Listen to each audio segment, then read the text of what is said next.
Bueno, yo particularmente les voy a contar así de manera breve mi paso por el tema de la Tierra plana. No, déjenme ir abriendo algunas cositas. Yo entré por el tema satelital puntualmente.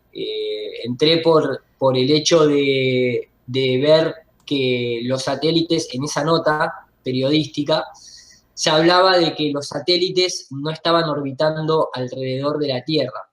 Y, y la verdad que me llamó mucho la atención, no tenía, no estaba enterado que existían estas tecnologías, incluso estos, por ejemplo, que les estoy mostrando son imágenes oficiales de la NASA, y tiene un lindo cartel atrás, porque en inglés dice Scientists do it on balloons, o sea, los científicos lo hacemos con globos. Y lo que ustedes están viendo acá es un aparato satelital, de los que muchas veces se muestran de manera oficial como pertenecientes a un lanzamiento en un cohete. Déjenme que se los voy mostrando. O sea, fíjense, esto lo vienen haciendo de la década de los 60, ¿no es cierto? Pero fíjense los tamaños de los, entre comillas, satélites que se tiran. Y han estado ahí siempre. Después viene el show de la NASA. Discúlpenme la desprolijidad. Estoy tratando de encontrar acá un par de... Les quiero mostrar bien para que vean de lo que estamos hablando, ¿no? Incluso también se caen, obviamente, no es solamente que quedan ahí arriba. Eh, Déjenme que voy a hacerlo de esta manera. Eh, a ver, acá vemos, ¿sí? Estos son los aparatos, realmente los satélites, ¿no? En donde incluso está identificado telemetría, sistema de comunicaciones, la carga útil que se manda, y se tiran muchos desde la Antártida, se tiran muchos desde Australia. eh, Después el resto, hay un poco de show dentro del resto de lo que es el tema satelital, porque lógicamente deja mucho dinero. Eso es algo que uno lo tiene que tener en cuenta, porque detrás de todo esto hay un gran negocio. La tecnología aeroespacial es un poco el nuevo mercado que abre oportunidades a enriquecerse, sobre todo cuando hablamos de países de primer mundo con respecto a países de tercer mundo. A nosotros nos venden la soberanía satelital. Argentina, de hecho, tuvo en varias oportunidades el lanzamiento de el ARSAT 1 y el ARSAT 2, en donde lo paga el pueblo. O sea, la realidad es esa, no es que son compañías privadas o emprendimientos privados. Cuando se habla de soberanía satelital, lo paga el pueblo. Y cuando yo les digo el tema de cómo se lanzan estos satélites, acá se van a poder hacer una idea, esto es oficial, esto es todo oficial de la NASA, y este tipo de cosas nunca se muestran en la televisión. O sea, a la hora, en los medios de comunicación, cuando se habla de tirar un satélite, viene el lanzamiento en el cohete, viene toda esa preparación, viene toda esa puesta en escena, pero este tipo de cosas ni siquiera se comentan, ¿no? No es que hay una noticia que dice, hoy vamos a lanzar un satélite desde un camión con un globo. ¿Por qué? Porque la idea es que la gente ni siquiera sospeche de que tal vez, porque obviamente la narrativa oficial va a ser, no, bueno, pero estos son una clase de satélites y los que nosotros lanzamos con cohetes son otra clase de satélites, porque tienen que ser satélites geoestacionarios que vayan a 36.000 kilómetros de distancia para que se queden en ese punto Lorenz dándole vueltas a la Tierra y toda una cuestión tecnicista que marea, lógicamente, pero este tipo de lanzamientos son constantes, o sea, de manera diaria, básicamente. No es que esto se hace una vez cada 5 años. Esto es constante. De hecho, la NASA es el consumidor número 1 de helio en el mundo.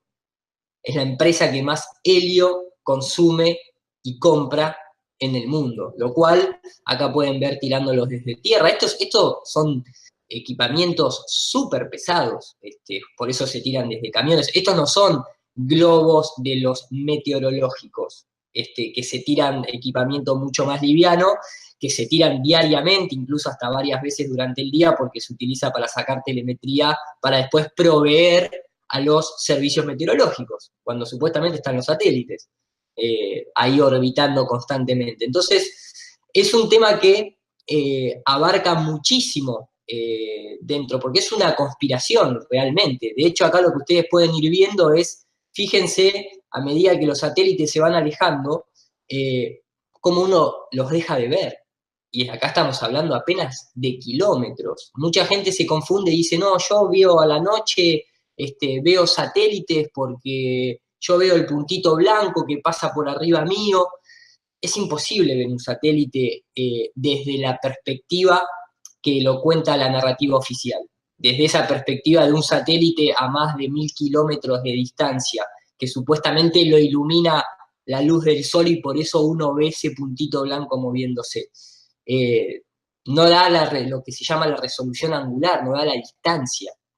Y esto fíjense que es oficial de la NASA, es del propio video de la NASA.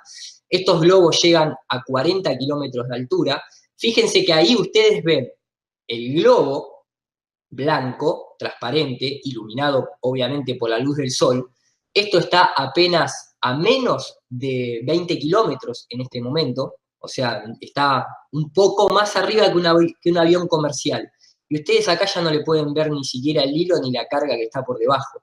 Imagínense cuando esto llega a 40 kilómetros. Imperceptible.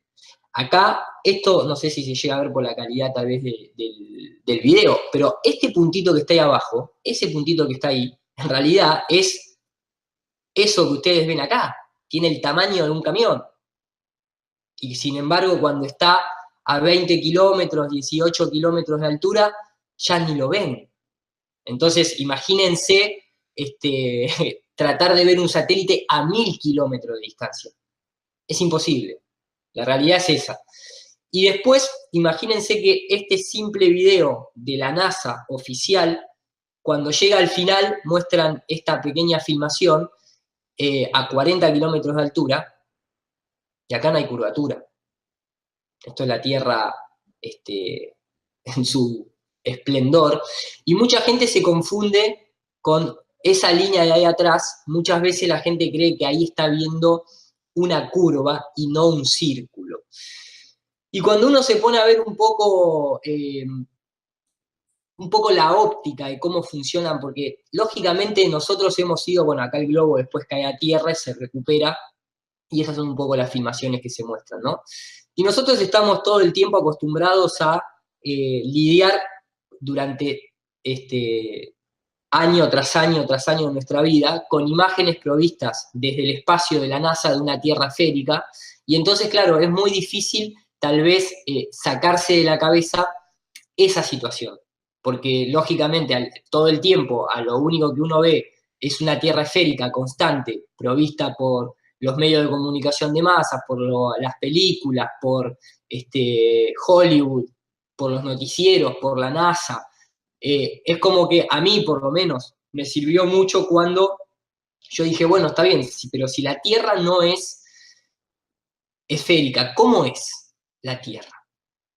Y hay mucha gente que ha tirado cámaras de altitud, yo estoy adelantando simplemente, y estos son varias compilaciones de videos. Y acá, por ejemplo, yo nunca en mi vida, hasta entrar en este tema, había visto una cámara de altitud como esta, donde se puede ver el sol y un reflejo cenital. Recordemos que en la ciencia oficial el sol está a 150 millones de kilómetros. Esto es imposible a 150 millones de kilómetros. O sea, la óptica no condice con esas medidas, con esas distancias. Ni hablar que bueno, acá cuando se van reventando y demás, ¿no? Pero digamos, también hay que tener en cuenta del estilo de cosas como que cuando esta no, déjenme, quiero ir poniendo algunas camaritas como para que ustedes vean. Eh, Tengan en cuenta que cuando se hicieron todos los cálculos de la distancia del Sol, de la distancia a la Luna, todavía ni siquiera se había inventado el globo aerostático para comprobar absolutamente nada. No se había ni siquiera inventado ningún dispositivo de vuelo. O sea, desde Copérnico, o desde Galileo, o desde Newton, tuvieron que pasar 400 años para poder más o menos tener eh, un instrumento capaz de volar, ascender y ver si realmente todos esos cálculos coincidían con la realidad observable. Estamos hablando de varios siglos antes de que realmente se pueda determinar si había o no había curvatura en la Tierra, ¿no? Y obviamente nosotros hoy en día lidiamos mucho con esto, lidiamos mucho con efectos de cámara ojo de pez, en donde mucha gente que tal vez no está metida en el tema, no sabe muy bien lo que está viendo, si realmente a esa altura se debería ver de esta manera, o de esta, o de esta, o de esta, o de esta. Y acá no importa cuánto se asciende, el efecto siempre es el mismo. Hay muchísima información de esto en internet, va a haber de la gente que te dice que no, que eso es así porque la Tierra es curva, pero la realidad es que nunca nadie vio la curva, nunca vio nadie que el agua se curve, no hay experimentación al respecto. Entonces se entra en un torbellino que muchos de los que están acá, que lo escuchan por primera vez, tienen que tener en cuenta que ya hay 5 años de información masiva en donde se refuta, se aclara, se refuta, se aclara todo el tiempo. Y yo por lo menos desde mi perspectiva, con respecto a las cámaras de altitud, porque a mí siempre me gustó tratar de desprogramarme, ¿no? Un clavo saca otro clavo, y lo primero que uno tal vez tiene que tratar de hacer es quitarse esa imagen esférica de la NASA, de una bola perfecta ahí flotando en el espacio y todo el tiempo, ¿no? Esta imagen de acá mostrándonos desde la supuesta Estación Internacional Espacial. Eh, Hay que estar constantemente lidiando con eso. Yo lo que pude ir determinando con el tiempo es un poco, déjenme que se los voy a poner acá, eh, un poco, el tema es lo siguiente, la mayoría de las personas que se meten en la Tierra plana, fíjense que ni siquiera en el colegio o en la universidad, salvo que estudies alguna carrera que tenga que ver con la geografía, con la medición de terreno, nosotros ni siquiera sabemos a qué altura nos tenemos que elevar para ver la curvatura de la Tierra, lo cual debería ser la primera pregunta y la primera respuesta que uno se tiene que hacer. O sea, si yo me voy a poner a discutir si la Tierra es una esfera o la Tierra es plana, por lo menos tengo que saber en qué momento yo debería ver la curvatura, porque hay gente que te dice que la curvatura la ves porque ves que un barco desaparece en el horizonte a nivel del mar, o sea, debería estar ahí muy cerca la curvatura como para que un barco desaparezca y sea debido a eso. O que ciertos objetos se ocultan detrás del horizonte en realidad porque la Tierra baja detrás de ese horizonte. Entonces, el problema es que dentro de una esfera, si eso fuese de esa manera, es porque el horizonte es tratado como algo geométrico. En la Tierra plana, el horizonte es un límite basado en cuánto vos podés ver a la distancia, pero no es un límite geométrico, físico, que exista, que vos puedas ver ese horizonte. El horizonte siempre va apareciendo a medida que vos tenés o un objeto, un dispositivo que te permita ver más lejos, o a medida que vos te vas acercando a ese horizonte. Pero el horizonte siempre es como un arco iris, vos no podés llegar nunca al arco iris. Siempre lo vas a ver lejano a tu vista. Yo cuando, o cualquiera que se pone a investigar, dentro de la propia matemática, la ecuación de curvatura es básicamente la de casi 8 pulgadas por milla cuadrada. Quiere decir que cada vez que uno recorre una milla cuadrada, la Tierra debería curvarse estas 8 pulgadas hacia abajo, y eso es exponencial porque es un círculo, como para que se forme esa curvatura que uno ve ahí. Lo puede deducir por trigonometría, lo puede deducir por el método de Bhaskara, la cuenta es la misma porque los números no mienten. Incluso dentro de la propia ciencia oficial, cuando uno consulta a ciertas fuentes de información, se va a encontrar que matemáticamente lo tienen que decir. La curvatura de la Tierra se tiene que ver claramente a los 20 kilómetros de altura. Los 20 kilómetros de altura es la mitad de la altura a la que llegan estos globos con los que se arrancó la charla. Esta imagen que ustedes ven acá, que está hecha en AutoCAD, por una persona que se dedicaba a la parte de ingeniería civil, digamos, la parte magenta es la curvatura que se debería ver en esta situación, en esta cámara, a esta altitud. Y como ustedes ven, el horizonte siempre está a nivel.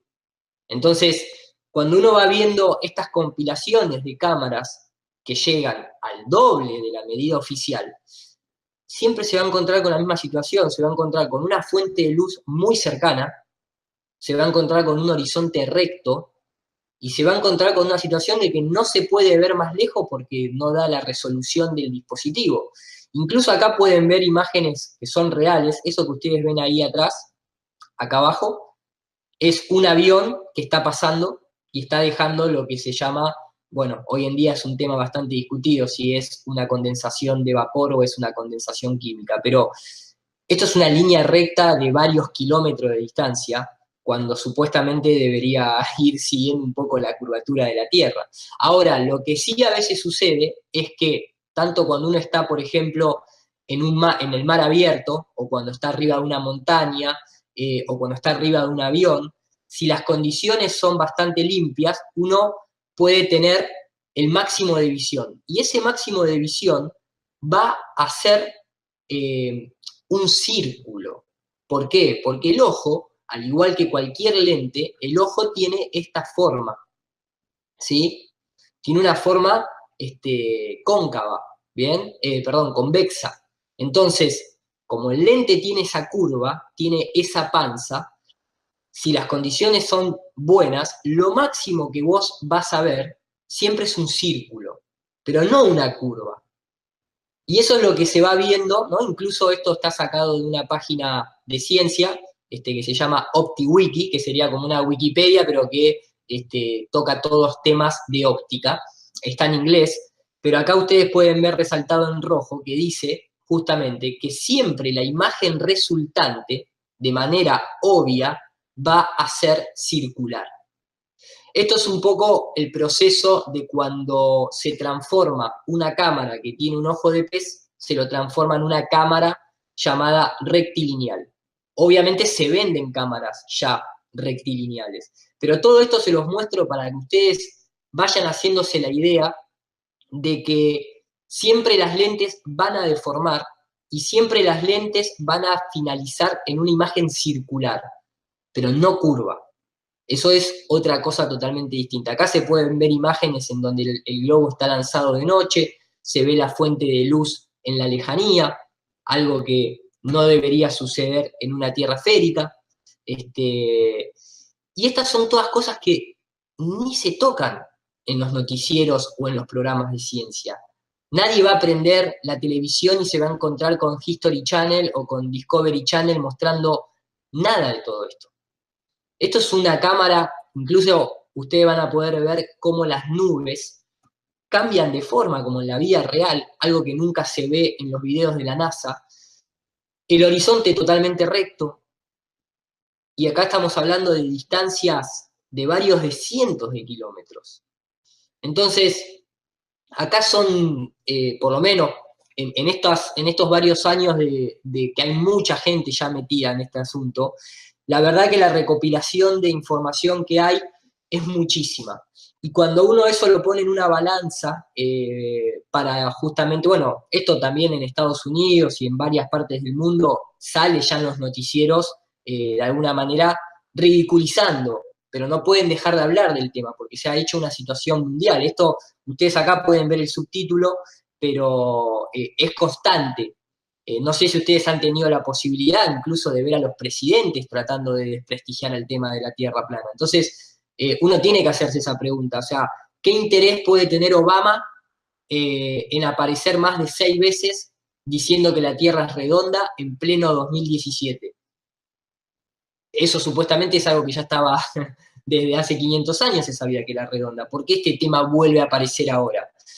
Y la respuesta es porque ahora nosotros, como gente común, tenemos instrumentos para nosotros mismos, sin depender de ninguna agencia gubernamental, determinar las observaciones y compararlas con las hipótesis, con las teorías, con las ecuaciones, con la matemática, digamos, pura y exclusivamente hablando, y no están dando las cuentas. O sea, la observación que se tiene de nuestro mundo no coincide con que la Tierra gire ni con que la Tierra sea una esfera.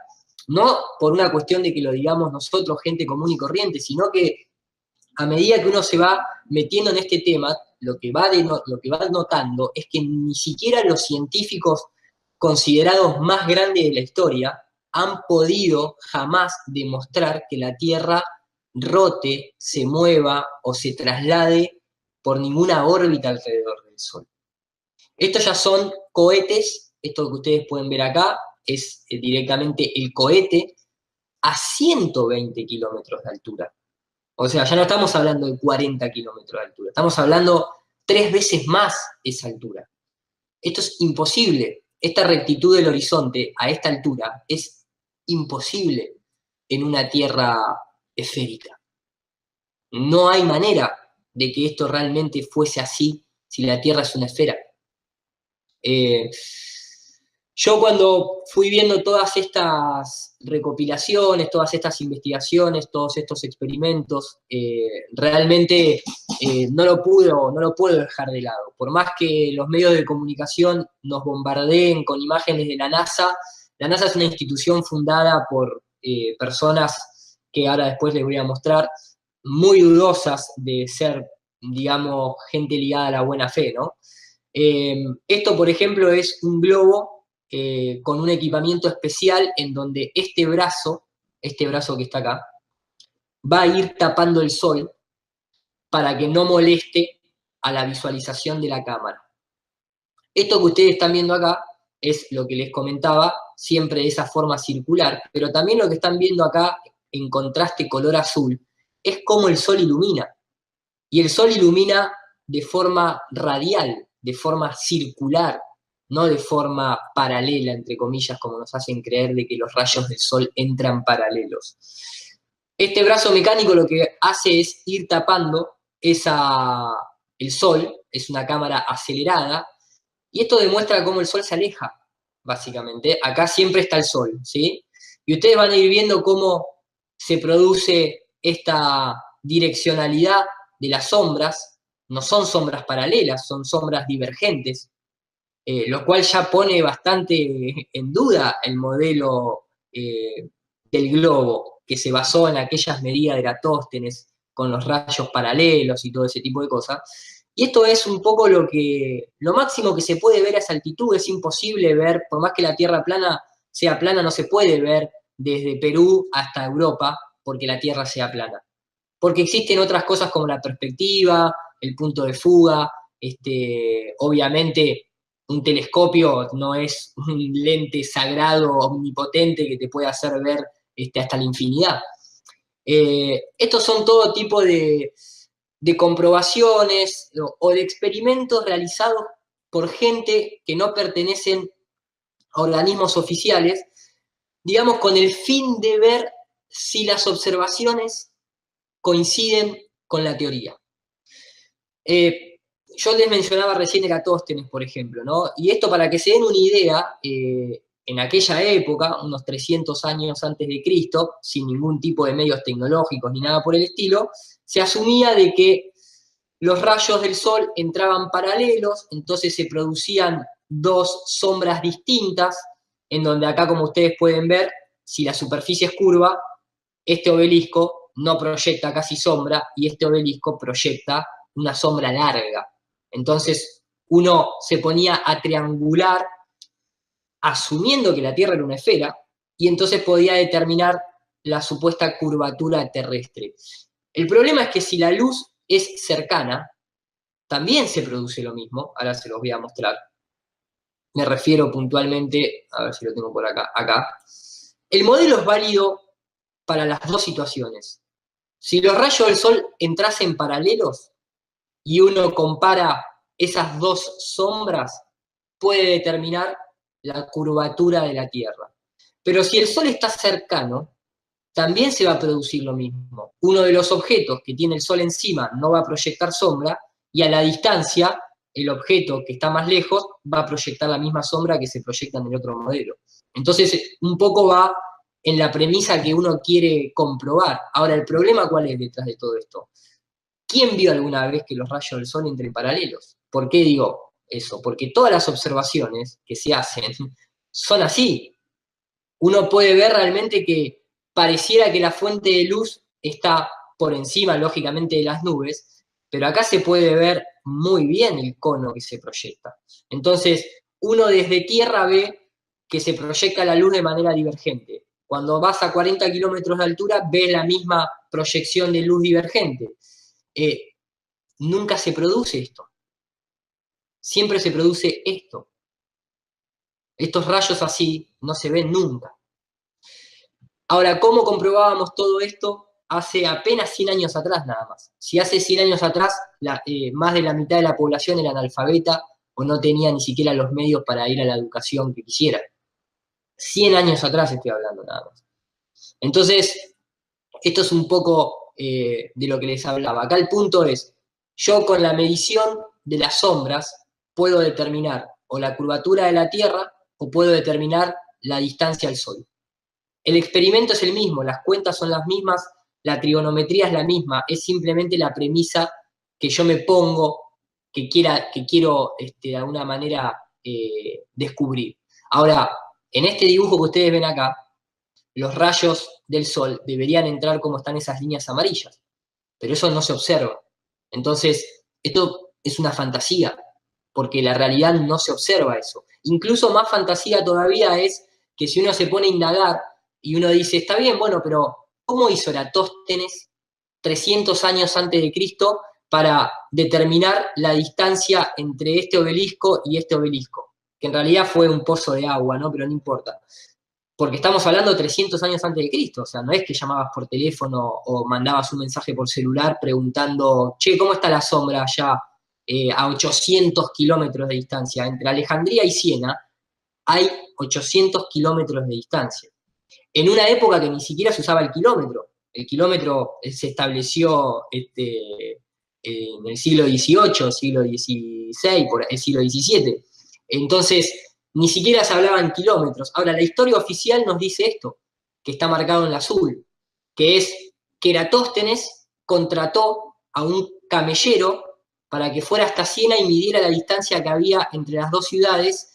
Esa es una opción, o sea, la persona fue contando los pasos del camello. O la otra opción es que se contrató un grupo de soldados que siempre daban el paso firme y uniforme.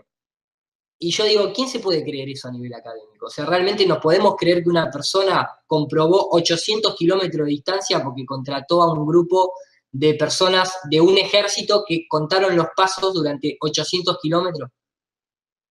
Y esto, obviamente, en una universidad no te lo van a contar. Directamente dan por sentado que el cálculo de Eratóstenes es correcto y que todo funciona de manera perfecta, y nadie te va a decir, bueno, no, en realidad la distancia, nadie sabe cómo sacó la distancia. Y eso va un poco de la mano de lo que se nos va ocultando constantemente. Esto no es lo único que tal vez no te cuentan a nivel universitario. Por ejemplo, si uno va a la cosmología antigua, todas las culturas creían que la Tierra era plana. No es que esto es algo que surge ahora. Nosotros ahora nos estamos dando cuenta, tal vez, de lo que siempre fue. Mayas, hindúes, nórdicos, egipcios, incas, aztecas, griegos, inclusive los griegos mismos, todos creían que la Tierra estaba fija, que era el centro del universo y que era plana. Salvo nuestra generación actual, a partir de 1960 en adelante, comienza a tener de manera totalmente irrefutable que la Tierra es una esfera. pero la realidad es que siempre fue plana. Incluso mucha gente se ríe porque cuando uno se pone a hablar de la Tierra plana, lo primero que te dicen es, ¿y qué? Hay una tortuga abajo y está sostenida por elefantes. Y ese tipo de comentarios marcan una gran, digamos, ignorancia en el tema. Primero porque la cosmología de la tortuga y los elefantes es nada más que de origen hindú.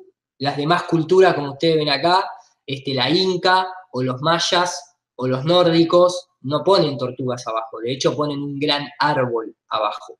La tortuga nada más es de la cosmología hindú, pero tampoco te la dicen completa, porque te hablan de tortugas, te hablan de elefantes, pero nadie te dice que está cerrada por una serpiente, en la propia cosmología hindú. Y eso tiene todo un significado, porque cuando uno se pone a ver un poco las imágenes, lógicamente lo que va a concluir es que los elefantes significan pilares, los pilares por donde la tierra está apoyada, lo hablan en todas las culturas religiosas, y además genera firmeza, la tierra está firme. La tortuga, lógicamente, denota quietud, estabilidad, y denota el movimiento del éter, porque es una tortuga de agua, no es una tortuga de tierra la que está puesta. Y la serpiente, que es color verde y ondulea, lo que nos está diciendo es que estamos encerrados por un campo electromagnético, que uno lo puede ver en lo que son las auroras boreales, tanto en la parte nórdica como en la parte sur. Entonces, yo siempre lo que le pregunto a la gente que sale con este tema es si vamos a hacer esta clase de juicio de valores, de decir, hay una tortuga con elefantes, yo me pregunto si uno sabe, por ejemplo, si yo les digo a ustedes, ¿alguien conoce que existe la constelación de Leo o de Escorpio? Levante la mano si alguien escuchó hablar alguna vez de esa clase de constelaciones. ¿Alguien le escuchó? Sí, bien. Perfecto, ¿no? Porque son las 12 constelaciones del zodíaco. Ahora la pregunta es, ¿ustedes alguna vez vieron al león en el cielo? ¿O vieron una serie de puntos que imaginariamente nos dicen que es un león? Porque esta es la constelación de Escorpio. ¿Ustedes ahí ven un escorpión? Eso es una serie de puntos que realmente hay que tener bastante imaginación como para decir que eso es un escorpio, ¿no? Un escorpión. Ahora, los astrónomos modernos te dicen claramente, eso es la constelación de Escorpio, pero ahí no hay un escorpión. Entonces, si nosotros vamos a poner ese tipo de pautas ridículas de no saber interpretar lo que significa una serpiente, una tortuga y un elefante, pero sí se va a avalar a rajatabla de que ahí hay un escorpión en el cielo, ahí es donde empieza la disonancia cognitiva, porque la astronomía moderna utiliza ese tipo de conceptos también para comunicarse entre ellos. Esto es simplemente una forma de contar una historia. Es simplemente cuando uno dice el Cordero de Dios que quitas el pecado del mundo, yo no soy católico, ni soy religioso, en base a todas estas cosas que llevo investigada, entiendo que las religiones están bastante corruptas, pero cuando se habla del Cordero de Dios, es el ciclo donde está Aries, donde está el Cordero, donde está el carnero en el cielo. Y cuando se habla de Jesús, se habla de la era de Piscis. Y cuando se habla de Tauro, es el toro. Y constantemente son simples alegorías, son formas de contar una historia. Es algo que incluso en varias religiones siempre se habla de no adorar imágenes. Y sin embargo, lo primero que el hombre hace es hacer una imagen, automáticamente. Y cuando uno tal vez mira al cielo, no solamente cuando mira al cielo, incluso también cuando tal vez habla de los días, incluso de la semana, uno no se da cuenta que constantemente estamos invocando dioses creados. Cuando uno habla de los días de la semana, déjenme que se los muestro acá, son los mismos dioses paganos que se adoran desde que Roma existe. Sunday es el día del sol, Saturday, que es el sábado, es el día de Saturno, Venus es el viernes, Júpiter el jueves, Mercurio el miércoles, martes Tuesday hace obviamente invocación a Marte de forma directa, y los lunes es el día de la luna. Entonces, todo este tipo de situaciones hay que contemplarlas, porque incluso hay un gran banquero bastante corrupto, que fue uno de los principales en desprestigiar y hundir a Tesla, a Nikola Tesla, que hoy en día siguen operando como cualquier persona en las situaciones bancarias, ¿no? Que es la familia de los JP Morgan. Y los JP Morgan tienen una frase que dice justamente: los millonarios no usan la astrología, pero los billonarios sí. ¿Por qué? Porque todas esas familias, todas esas élites utilizan la astrología, porque es la única manera de entender por qué hay ciertas energías que benefician en determinado momento a el plano en general, no al ser humano solamente, sino, digamos, nosotros cuando vemos las constelaciones tienen una finalidad, que es orientarnos. Uno puede utilizarlas, por ejemplo, cuando navega en el mar, para orientarse en el mar, pero también la astrología te puede orientar a nivel espiritual, por eso una carta natal es muy positiva cuando te la hacen bien, porque te orienta en tu encarnación, en lo que viniste a hacer en esta encarnación puntualmente, y obviamente también te orienta, por ejemplo, cuándo cosechar, cuándo cultivar. Entonces, esas son señales en el cielo que están hechas para marcar ciclos. El sol que se mueve marca el día y la noche, la luna, las estrellas, el firmamento. Esas son cosas que tienen una utilidad real.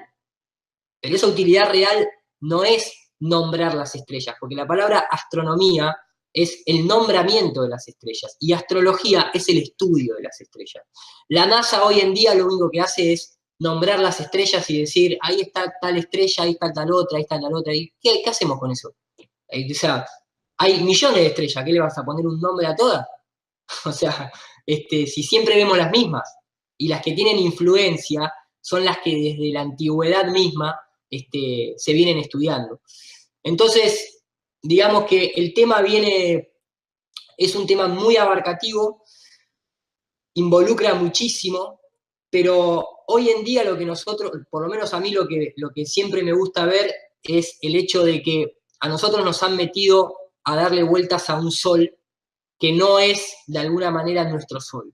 Que nosotros nos hayan dicho que le damos la vuelta al sol, cuando todos los días todos nuestros sentidos nos van a decir lo contrario. O sea, acá no hay ninguna persona que haya visto ni que el sol ni que la luna sean de distinto tamaño, y ninguno de nosotros puede determinar si nosotros le damos la vuelta al sol o es al revés, pero la realidad es que si uno levanta la cabeza, lo que va a ver es que se mueve lo que está arriba, y nosotros abajo estamos quietos.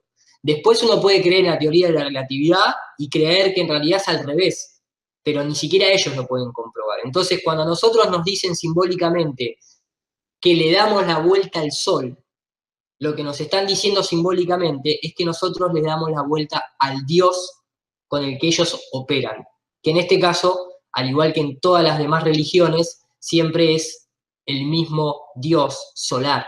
Es un culto solar. Lo pueden ver en la iglesia, tal vez en la religión católica es lo más evidente de todo, porque es la religión dominante y es la que creó el heliocentrismo.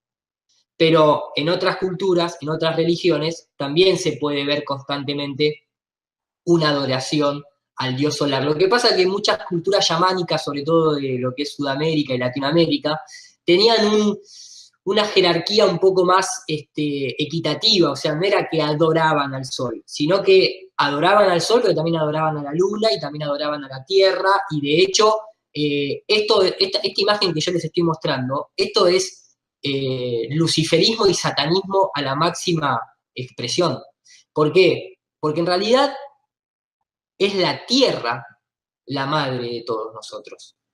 O sea, si no existe la tierra, no existe el sol, no existe la luna, no existen las estrellas, no existe el agua, no existe nada de todo eso, si no existe la tierra. Lo que sucede es que el heliocentrismo, con la teoría del Big Bang, lo que te van a decir es que en realidad es todo al revés. En realidad primero existió el sol, y después vino la Tierra que se formó por la gravedad y se acumuló el polvo estelar y se terminó formando esto y salimos nosotros, sin ningún tipo de evidencia, sin ningún tipo de experimentación científica, ni comprobación científica, ni nada por el estilo. De hecho, la teoría del Big Bang, ¿cuántos de los que están acá saben quién creó la teoría del Big Bang? Levante la mano, por favor. Acá hay un muchacho que ha levantado la mano. ¿Quién creó, maestro, la teoría del Big Bang? ¿Cómo se llama? El sacerdote Exactamente.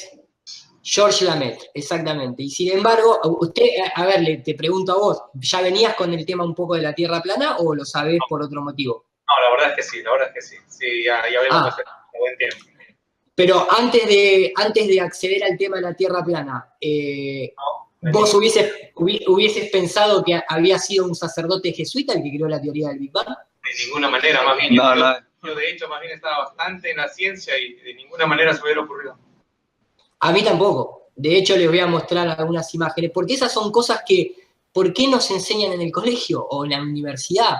Obviamente que si estudias astrofísica, depende el profesor que te toca, te lo va a comentar por arriba, pero inmediatamente va a saltar a los nombres de las personas del siglo XX, de 1950 para adelante, y te va a empezar a nombrar a Hubble, y te va a empezar a nombrar a Stephen Hawking, y te van a nombrar a otros como supuestos autores o coautores de la teoría del Big Bang, pero la realidad es que la teoría del Big Bang fue creada por un jesuita.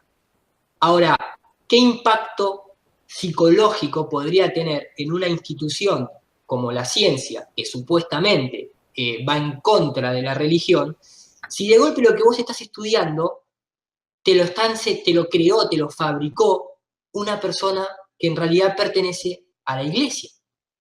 ¿Cómo eso impactaría en tu cabeza si vos estás estudiando astrofísica o alguna carrera de ingeniería, o alguna carrera de física o de ciencia?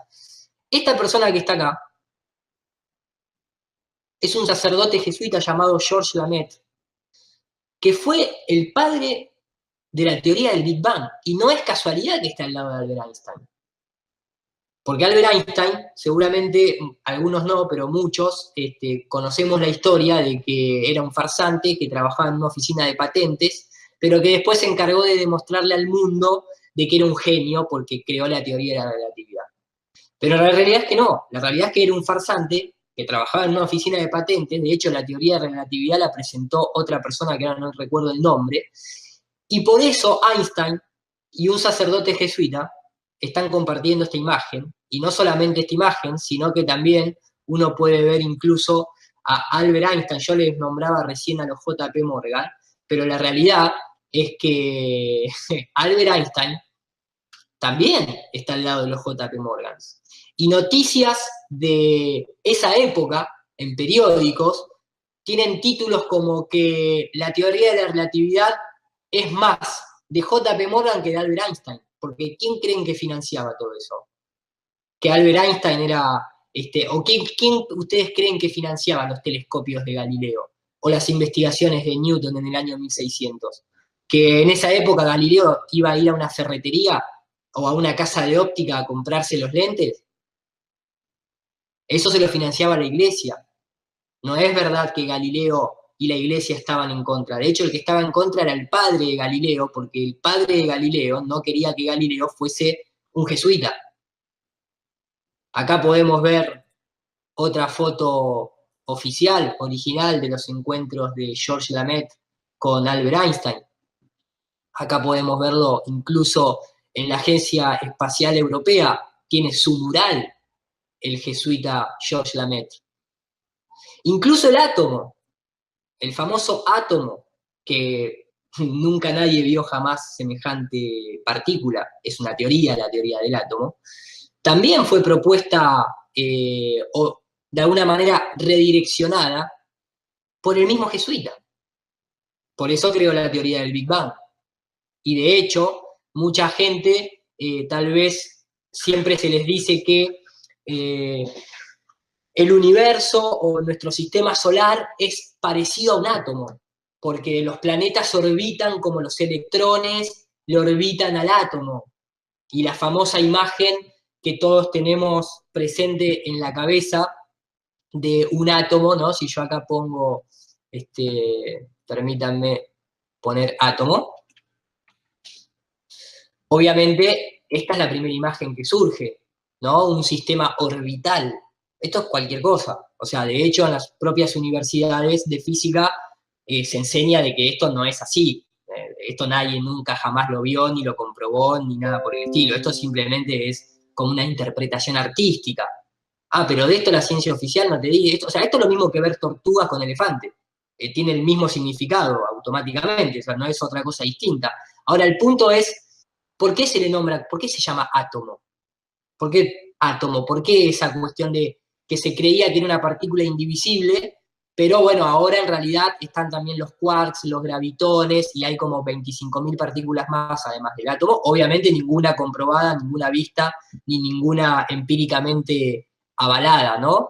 El tema es, ¿por qué átomo? ¿Por qué ese nombre? Y nuevamente tenemos que volver a la historia, y lo que uno va a comprobar es que la religión, sobre todo la católica, es un espejo de la religión egipcia, y de hecho la religión egipcia está repartida por todo el mundo. Cuando uno ve un obelisco en cada capital del mundo, sobre todo de lo que es Occidente, automáticamente tiene que entender de que ese país, la gente que lo gobierna, pertenece a la Iglesia, al Vaticano. Por eso el Vaticano también tiene un obelisco, ni bien entras en la plaza principal. El obelisco o la escuadra y el compás son todas simbologías jesuita. La masonería es una rama de los jesuitas. Y cuando uno ve el nombre átomo, en realidad viene de la palabra atón o atón, que significa dios solar. Este es Atón, el dios solar egipcio, el disco solar egipcio, ni siquiera es la esfera solar.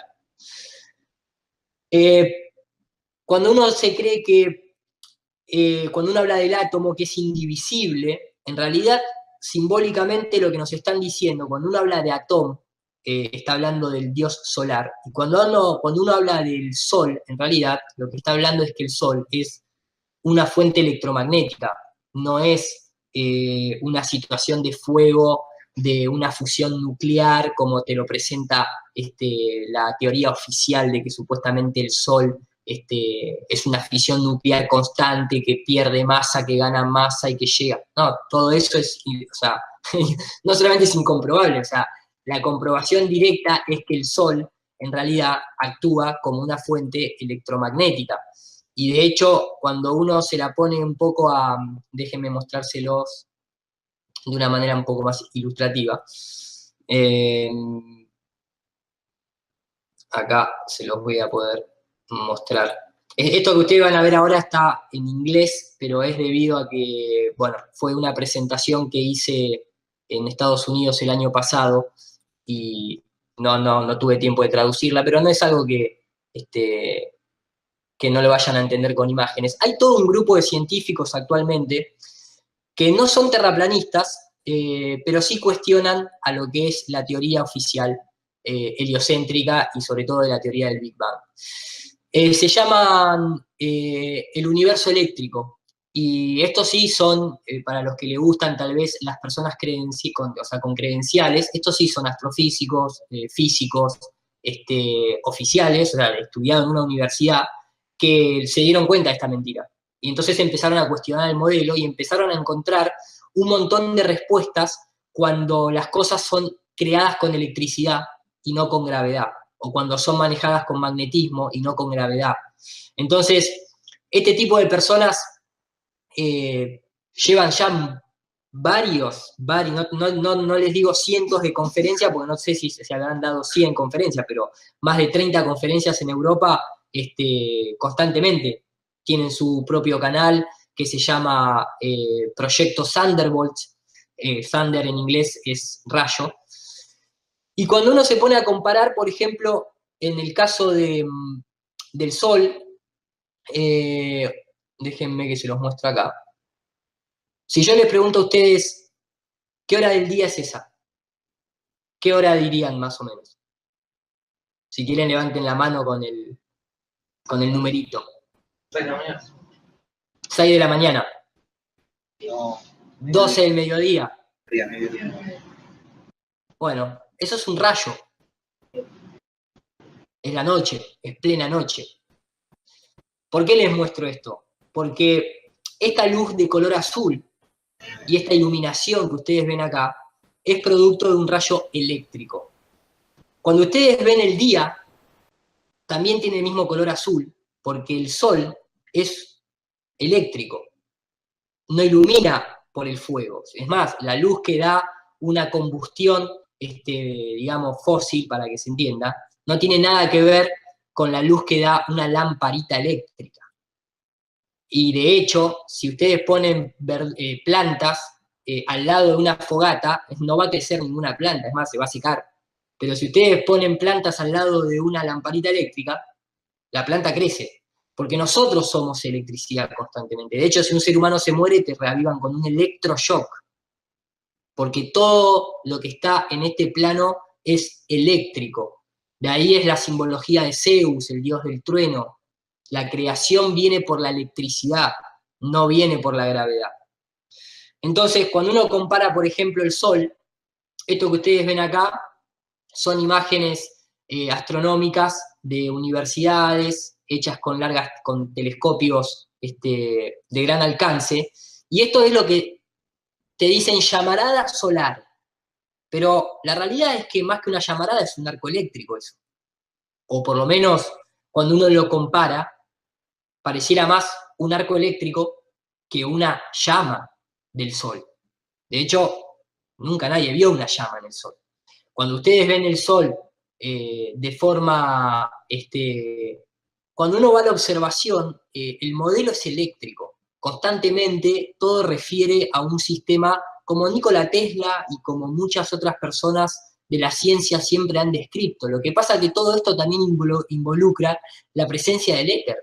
Y eso para la ciencia oficial es un gran problema, porque si existe el éter, entonces existe un marco de referencia en donde la Tierra tiene un lugar privilegiado y somos el centro de la creación. De hecho, acá se pueden ver, ¿no? La física oculta del éter, libros escritos por científicos que hablan de ello, y toda esta transmisión que se da por el aire, no es que se da solamente por el aire, en realidad se da por el éter. De hecho, hay muchas de estas cápsulas que están acá, que ustedes pueden ver un sol en miniatura, o esto, que es plasma, no hay presencia de aire, está en una cámara de vacío. Lo que hay es presencia de un campo que todo lo permea y que se llama éter, porque de ahí viene la palabra eterno, o internet, ethernet. Todo lo que simboliza una comunicación etérea viene del éter, justamente. Entonces, incluso, por ejemplo, cuando uno ve cosas como la Luna o los cráteres en la Tierra, no son productos de meteoritos, son productos de campos eléctricos. Esto que ustedes ven acá arriba a la derecha es en escala, en laboratorio, electricidad inducida a, a materiales de tierra, digamos, ¿no? Como para que se entienda a lo que voy. Y fíjense cómo se forman cráteres iguales que los que están en la Luna, por ejemplo. O más que cráteres, ese tipo de formaciones o de elevaciones. La teoría oficial dice que la Luna recibió cientos de impactos de meteorito, pero ninguno ve un impacto de meteorito de forma dejando un surco. Todos los impactos de meteoritos son todos rectos. Entonces es medio extraño, no tiene mucho sentido en un modelo heliocéntrico en donde los meteoritos vendrían de todos lados, que formen ese tipo de cráteres. Incluso desde siempre lo que se ve es este tipo de fenómenos en el cielo. Eso que ustedes están viendo ahí, llamado meteorito, es un arco eléctrico. De hecho, ahora lo van a poder ver, este está en otro primer plano, y van a poder ver todo ese efecto de hilos ahí. Eso que está ahí, eso es electricidad, como se ve acá. todos los fenómenos que se ven en el cielo son todos eléctricos. No tienen nada que ver con una roca entrando desde el universo, desde el espacio exterior, viniendo, encontrándonos a nosotros en una galaxia que va supuestamente viajando a miles de kilómetros porque el universo está en expansión, pero siempre los meteoritos nos encuentran a nosotros. Recientemente la ciencia oficial, incluso estudiando el cielo, ha descubierto otro tipo de rayos, que son estos que están acá, que se llaman, le han puesto el nombre de espíritus. La palabra Sprite, como la gaseosa que ustedes toman, significa espíritu. Y si ustedes ven acá, este tipo de rayos suceden en lo más alto de la atmósfera que se puede ascender. Y fíjense que lo curioso es que los rayos siempre caen para abajo. No pueden seguir ascendiendo hacia arriba. Entonces hay un límite. ¿Cómo hacen los cohetes de la NASA para salir? Si ni siquiera un rayo puede salir. Ni siquiera estas descargas eléctricas salen. Y fíjense incluso los colores. Rojo, azul. Todo esto es replicable en laboratorio. Menos las teorías heliocéntricas. Son las únicas teorías que no se pueden replicar en laboratorio. Todas las otras sí. Obviamente todo tiene que ver, esto es lo que les decía al principio, de la serpiente, de la simbología incluso que está presente en todas las culturas, de la unión de la mujer y el hombre, no la división o el hombre tiene que ser mejor que la mujer o la mujer tiene que ser mejor que el hombre. Siempre la unión hacia la fuerza y siempre lo que se trata es de la igualdad. El sol y la luna tienen el mismo tamaño porque el hombre y la mujer tienen que ser iguales. Lo que pasa es que el modelo en el que nosotros habitamos, o que nos pusieron, que es el modelo del heliocentrismo, representa lo masculino. Por eso nunca va a haber una papa mujer. Nunca va a haber, digamos, no le voy a decir una presidenta mujer, porque eso está también arreglado, pero el modelo del Vaticano, lo primero que hace es desvalorizar a todo lo que tenga que ver con lo femenino, a todo lo que tenga que ver con la luna, con la creatividad. Esa es una de las principales herramientas que utilizan para desequilibrarnos. Sin embargo, todas las culturas antiguas siempre lo que les muestran es el vestido blanco, es la luna, el brillo amarillo es el sol, y las alas tienen color verde porque representan las auroras boreales. Esto que ustedes ven acá, que es una aurora boreal, esto es Dios, entre comillas. Si ustedes se preguntaron alguna vez dónde está la energía divina, esto es energía divina. Esto es lo que, digamos, a lo largo de toda la historia, todo lo que son tanto las religiones satánicas como el chamanismo, es a lo que se refieren con la energía de la creación. Cuando nosotros cerramos los ojos, o sea, si uno se cierra los ojos y se los aprieta con la mano, va a encontrarse con esos puntitos verdes constantemente, con esos chispitos de color verde. Cuando uno, por ejemplo, en un cumpleaños le dicen, pedí 3 deseos, lo primero que tenés que hacer es cerrar los ojos, porque si no cerrás los ojos y pedís los 3 deseos, no se te cumplen. Cuando uno quiere crear un plan o tengo un proyecto, lo primero que haces es cerrar los ojos para idear ese plan. ¿Por qué? Porque todo está dentro nuestro. Y como está dentro nuestro, está dentro también de la Tierra. Y esa energía que nosotros tenemos en la glándula pineal es el equivalente a la energía que la Tierra nos provee a nosotros a través de este tipo de fenómenos. Por eso, en todas las culturas siempre se hace alusión a una serpiente. La serpiente es color verde y se mueve como una aurora boreal.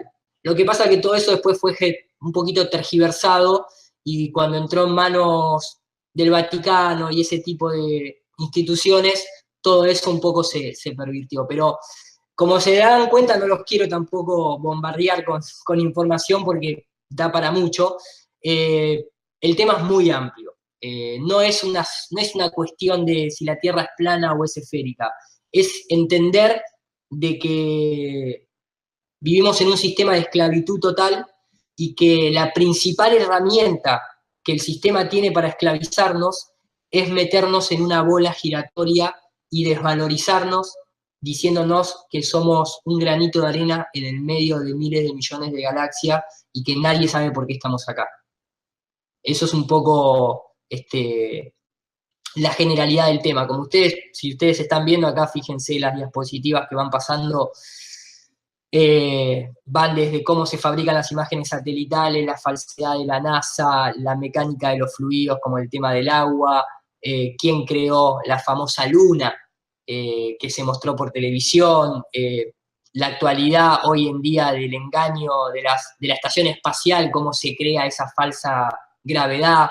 Es un tema que realmente abarca muchísimo cómo funcionan los satélites, ya más o menos se los comenté al 3% de lo que realmente, de cómo realmente funcionan. Es un tema ya de 5 horas solamente explicar cómo funcionan las telecomunicaciones. Pero acá un poquito es la comparativa.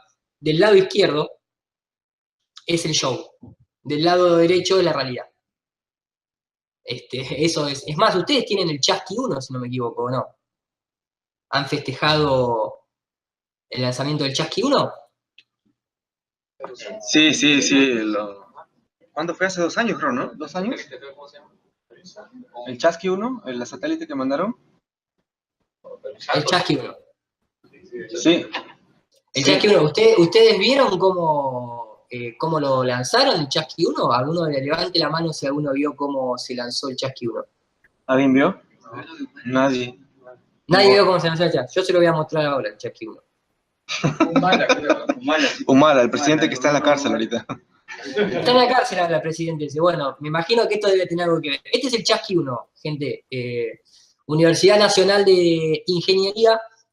Obviamente no creo que las personas que pertenecen a esta universidad tal vez estén al tanto de todo esto, lo hacen de buena fe. Así les tiraron a ustedes, este es el Chasqui 1. Es un astronauta en una especie de fondo negro con una bola brillante ahí de fondo, que no se puede saber muy bien de qué es oficial de la NASA, ahí pueden ver el logo de la NASA. Y así, ese es el Chasqui 1 ahí, lo tiraron con la mano. Eso que está ahí es el Chasqui 1.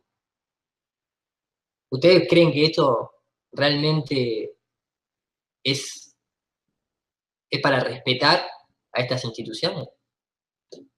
Y ahí está la gente viéndolo desde la universidad, obviamente, contenta, aplaudiendo y festejando. Pero lo estaban viendo en vivo.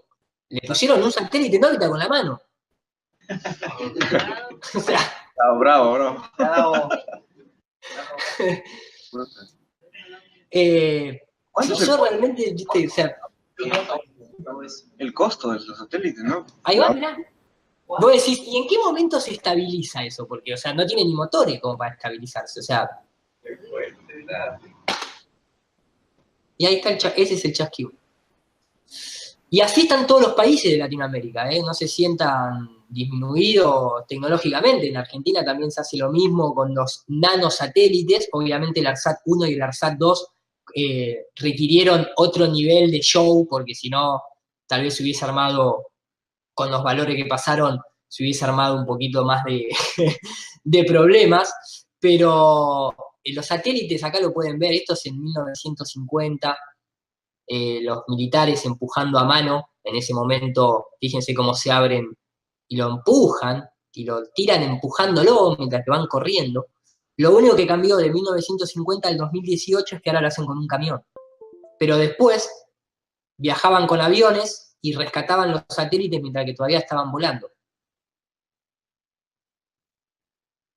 En el 2018, o sea, 60 años de ingeniería y siguen tirando los satélites con globos. ¿Qué está pasando? Incluso algunos, como muestra acá el noticiero, por los vientos de gran potencia, ni siquiera pueden llegar a despegar. Fíjense cómo se lleva puesto todo lo que está ahí atrás, casi mata gente. Esto estamos hablando, esto tiene el tamaño de una camioneta. Volando a 80 kilómetros por hora, se va chocando todo. Misiones espaciales actuales, en donde supuestamente se pone un telescopio en órbita. Miren lo que es el telescopio. Vos decís, pero ¿no está el Hubble? ¿No está el Spitzer? ¿Dónde están todos los telescopios que la NASA tiene? Que siguen tirándolo en un globo. O sea, hace todo lo mismo que hacen los satélites o que hacen los telescopios que están en el espacio, pero con un globo. en el año 2017. Hay algo que no cuadra. Todas las cosas que te muestran en la Estación Internacional Espacial son todas replicables en un avión de caída libre. Todas. A los astronautas le pasan los mismos movimientos que pasa cuando la gente va en esos aviones parabólicos que se llaman aviones de caída libre. Sumémosle a esto que la NASA tiene un presupuesto de 50 millones de dólares por día. Por día la NASA recibe 50 millones de dólares. Más que es la industria número uno, o el país con la industria número uno en efectos visuales. Entonces, si uno comienza a poner capa tras capa, tras capa, tras capa, puede entender que el espacio exterior que nos están mostrando es el reality show más caro y más grande que nos han vendido a todos los países del mundo. Eso es un poco la NASA hoy en día. Y lo que la gente está denunciando es esa transparencia. Cuando uno se mete en el tema de la Tierra plana, no está criticando la ciencia. Al contrario, lo que está pidiendo es que la ciencia sea ciencia y no que sea una cientología. Porque todos estos tipos, más allá de tener vínculos con la masonería o con los jesuitas o con lo que fuese, nos están engañando. Son actores realmente. Y se les están viendo los hilos. Ese es el tema. ¿Cómo puede ser que estos dos astronautas de golpe se traben igual que se traban cuando hacen esa clase de efecto en Hollywood?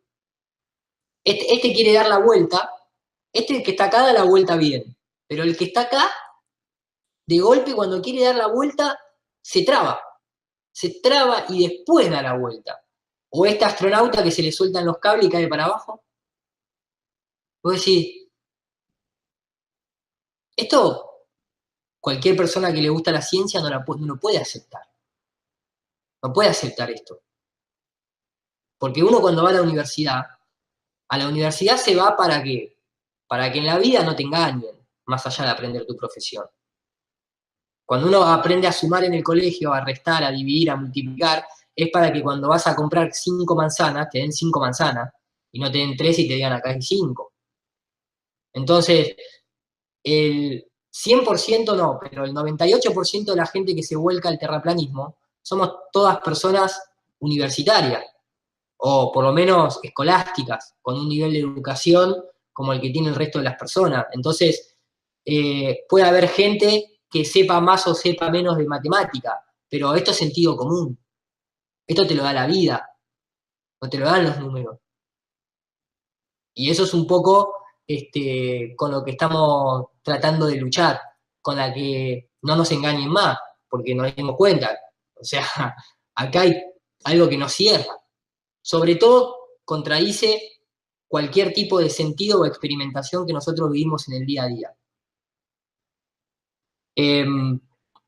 Esto es la época de la Luna. Fíjense cómo ellos tenían un equipamiento en laboratorio con el que emulaban esa supuesta antigravedad. Y acá van a notar algo. Del lado izquierdo es la prueba 3 años antes de supuestamente llegar a la Luna, y del lado derecho es cuando estaban en la Luna. Y yo pregunto a cualquier físico, ¿a ustedes les parece coherente que una persona equipada con todo un traje hidráulico se caiga al piso y se levante en tierra igual que supuestamente pasaría en la Luna? ¿O es que los dos están en tierra? Entonces, ahí les repito, esto da para muchas horas y obviamente es algo en el cual surgen muchas preguntas y hay muchas cosas para explicar y hay que estar explicando cómo funcionan los eclipses, pero entonces qué pasa con la sonda Voyager y entonces por qué los terremotos y los volcanes y el efecto Coriolis. El tema es a dónde está la curva de la Tierra. Yo todo eso te lo explico, pero ¿dónde está la curva de la Tierra? Porque entonces, si no hay curvatura en la Tierra, evidentemente todos esos fenómenos que vos me estás mostrando o que me estás preguntando, tienen que tener otra explicación, porque la Tierra no es una esfera. De hecho, la tiene la explicación, ¿no es cierto? Pero es como para que ustedes se den cuenta que realmente el tema es amplio. Tal vez no se necesita ser un genio ni ser un matemático para darse cuenta que la Tierra es plana, ¿eh? Mirando el agua en un vaso y comparándola con grandes océanos, te vas a dar cuenta de que el agua siempre busca su nivel y siempre está plana. Entonces, después de ahí queda en cada uno interiorizarse y de manera tal vez deportiva decir, bueno, me gustaría saber cómo funciona esto en el modelo de la Tierra plana. Creo que es una gran época la que estamos viviendo porque ya hay tanta cantidad de gente, millones les diría, millones de personas detrás de este tema, en la cual todo se va a hacer mucho más simple. Yo hace 4 años atrás no había ni el 3% del material de lo que hay ahora, no había ni el 2% de la gente involucrada a nivel profesional que hay ahora. Yo sigo muchos canales norteamericanos y ahí están las cosas un poco más avanzadas, lógicamente, y realmente las entrevistas que hacen, donde participan militares, ex empleados de la NASA, realmente dan testimonio de cosas que son increíbles. Lo hacen con algunos con seudónimos, otros dan el nombre y apellido. Eso también implica un poco el nivel de cómo se persigue a la gente que piensa que no estamos en una esfera. Y vos decís, ¿por qué esta persecución a los que creemos que la Tierra es plana? Porque lo vemos todos los días. O sea, la gente que habla de Illuminati, de unicornios de colores, o de aliens, o de naves extraterrestres, nadie le dice nada. Y nunca se presenta en prueba. Pero cuando hablas que la Tierra es plana, la gente se altera, se enoja, se pone mal. Yo ahora en una semana viajo a Inglaterra a una conferencia, la primera conferencia que se va a hacer en Inglaterra sobre Tierra plana. Y estaba justamente armando las placas que voy a llevar. Y hoy en día, para que se den nada más que una pequeña idea, hoy en día en YouTube nada más, no en otro medio de comunicación, solamente en YouTube hay 20.200.000 videos subidos de Tierra plana. 20 millones de videos de Tierra plana, en los que hay tierraplanistas y otros videos que están asociados en los que se intenta desmentir a los terraplanistas. Si yo pongo acá en los resultados de Google, busco la tendencia de calentamiento global, no llega ni a un cuarto de eso. Si pongo la palabra Illuminati, no llega ni a la mitad de lo que genera la Tierra plana. Entonces, son todos indicios, por lo menos para despertar la curiosidad y investigar cada uno. Siempre uno dice lo mismo, no le crean a nadie más que ustedes mismos, o sea, simplemente tomen esto como un puntapié inicial para indagar en el tema. No le crean a nadie, créanle a ustedes mismos, nada más que eso. Realmente son 500 años de engaño, digamos, subvencionados y financiados por la élite misma. Y entonces nosotros como personas comunes no podemos pretender tener todas las respuestas en 5 años.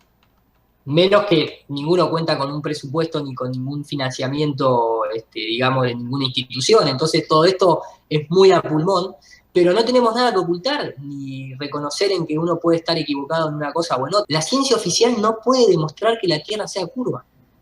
Si no, depende de una imagen digital de la NASA, que como ustedes están viendo el fondo, esta que está acá está hecha por mí en 1 hora y media. O sea, sin la NASA no se puede demostrar que la Tierra es una esfera, o sin ninguna agencia espacial, digamos. Y eso no es ciencia. La realidad es que eso no es ciencia. Más que la propia NASA nos dice que las imágenes son hechas de manera digital. La propia NASA lo tiene que decir. Entonces, la idea es presentar un poco esa perspectiva, ¿no? De que el debate tiene que estar abierto, que la ciencia crece cuando se hace escéptica y no cuando se hace creyente. Sobre todo que si hablamos de que nosotros le creemos a la ciencia, estamos hablando de que le estamos creyendo a este tipo de ciencia.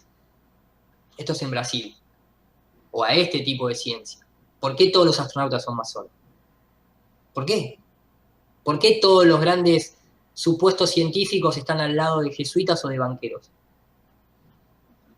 No. ¿Por qué? ¿Por qué Albert Einstein en su libro no puede demostrar que la Tierra se mueva? O Stephen Hawking tampoco puede demostrar que la Tierra se mueva en ninguno de sus escritos o de sus postulados. ¿Por qué los nazis fundaron la NASA? ¿Por qué Walt Disney está metido hasta en el diseño de la Estación Internacional Espacial? Mickey Mouse. O sea, Mickey Mouse. ¿por qué la NASA está fundada por ocultistas? Que ni siquiera hasta la propia Wikipedia nos dice que Jack Parsons era perteneciente a la Ordo Templis Orientis. ¿O por qué los astronautas, inclusive los astronautas mismos, se dan el lujo de, creo que lo tengo por acá, si no me equivoco, los astronautas mismos se dan el lujo todo el tiempo de estar haciendo el cornuto, todo el tiempo están haciendo los cuernitos en la cara, o plantan simbología constantemente, muestran sus tatuajes con el ojo de Horus, incluso cuando entrenan abajo de las piletas de agua, hasta los buzos hacen los cuernos o muestran sus tatuajes satánicos. Esta es la ciencia que queremos para nosotros. Y esto solamente sucede en el espacio. No sucede en la ingeniería. Cuando vos vas a ver cómo construyen un edificio, el ingeniero que hace los planos del edificio no tiene un ojo de oro tatuado, o no se pone a hacer cuernito mientras que le está indicando a los obreros cómo levantar la viga. Solamente pasa en el espacio. Esto es lo que un terraplanista denuncia realmente. No está en contra de la ciencia, al contrario, lo que queremos es recuperar a la ciencia realmente. No sé qué les pareció la breve presentación, espero que hayan entendido un poco, que me hayan podido seguir. Es un tema muy amplio realmente, es un tema muy amplio.